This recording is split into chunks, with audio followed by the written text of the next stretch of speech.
Hey guys, welcome back to Medical Coding with Blue. Today's episode is answering the question, is there math in medical coding?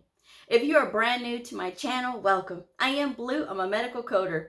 Today's episode is inspired by a viewer comment that I got, and I'm going to be paraphrasing this comment because it wasn't written very well, and I want you guys to be able to get the question. All right, so here we go. The comment paraphrased is, hi, I'm supposed to start a medical billing and coding class, and I'm not yet enrolled, but I had a question. Do I need to be good in math? I have struggled all of my life with math. All right, so here's the thing. When we think about health information, think about the fact that, yes, we have to have really good reading comprehension, but when it comes to the math portion, when we're thinking about our procedures, right, and we're thinking about like skin repairs and such, wound repairs, and we're thinking of plus minus math. That is what we're thinking about. And the person in medical billing and coding who would do more math would probably be somebody who's doing the billing side, because they would be working with plus minus, multiplication, division, and percentages. And it's very formula math. So it's not anything that you have to come up with some kind of weird formula and some weird things. No, it is all basically there, and you're just plugging in numbers. So it's not something that you need to be scared about. I talk about this a lot. When I got Q&A Tuesday, or when I had Q&A Tuesday, there was always that question coming in, do I have to be good at math? And I would always tell people there is no math in medical coding, but it is, what I should have said was it's very little, because when I'm thinking of like wound repairs now, obviously plus minus math, but it is very easy. The people who do coding and who do math are like the software people. That is who does really mathematician type stuff.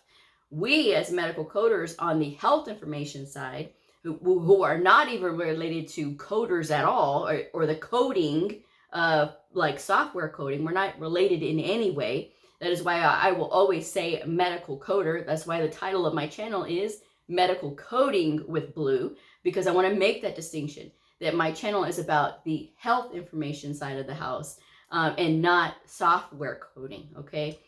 Yes, software coding people, they have to be really good at math, but medical coding folks, we need to be really good at reading comprehension. Reading comprehension is huge in our field, because you have to know, you have to understand what you're reading. I say this all the time. We have to know what doctors know while never having gone to medical school. Now, when you sit and you think about that for a minute, that's pretty heavy, right? Because you're thinking about, okay, well, these doctors, they've been to school, and they've been to school for 10 plus years, and now we have to read this and understand, because we're not just looking for diagnoses, because providers don't have to use the same language as the ICD-10-CM book, the diagnosis book. And they don't even have to use the same language as the procedure books either. So that is something to think about. In order to really understand what you're doing and comprehend what you're doing, and code properly, medical code appropriately, you have to be able to comprehend what you're reading.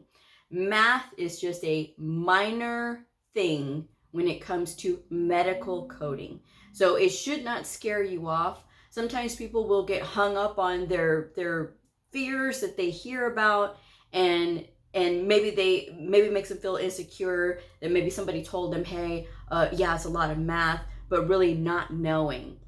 So really be careful about who you're getting information from, because I've seen people who have been misled about some of the aspects of medical coding, and that being one of the most biggest misconceptions is that there's so much math in this field. And again, it is very minor compared to everything else that we need to know. So make sure that you're getting your information about medical coding from a reputable resource, like the associations themselves. There's two major medical coding association powerhouses. There's the American Health Information Management Association and the American Academy of Professional Coders. Both of these have all of this information about medical coding and what the industry is about, what it's like, and they talk about their certifications and what they cover and things like that. So that is really what you want to focus your attention on. If you're trying to think about getting into this field and you're wondering if some of the stuff that you've heard is actually true, do they have a lot of math? And when you're looking at the domains or the topics from the certification lists, right? Both associations have their certifications listed, and both of their listings, they all have the domains or the topics that are covered on these certification exams. And you will see what these certification exams cover. And again, you're going to see a lot of regulation stuff and how to code and all of that, and how it's important and that kind of thing. You can see all of that information on both websites. I will leave both links for both websites in the description box below. So that way you can go and find out better information from the associations themselves. I have tons of videos, even on my channel, about advice to people who are seeking to become medical coders, to maybe dispel some of these rumors that they've heard, some of these misconceptions that they've heard as well about medical coding. And so that way you guys can get a really good idea. I do have the day in the life of a medical coder, but my videos are not, they're not edited. It's just basically me talking out my day, talking out how things go for me. And again, when I'm talking about any kind of math, maybe in production, it's just very basic. So I'm just giving you guys information, so hopefully that will help you.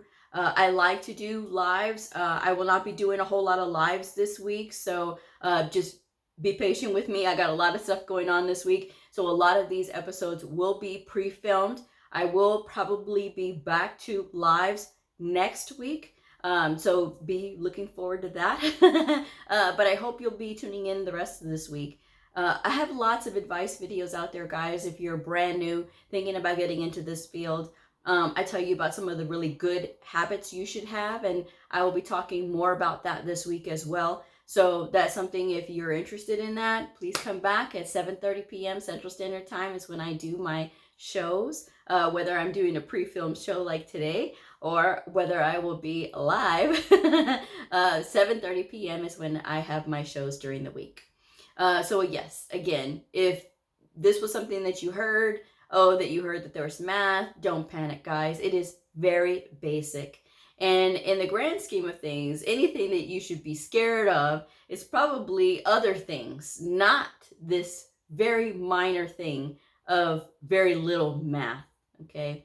And if you're going to go start your medical billing and coding career on the billing side of the house, again, it's a lot of plugging in numbers into a formula, and the system's already going to do it for you. So there's a lot of that.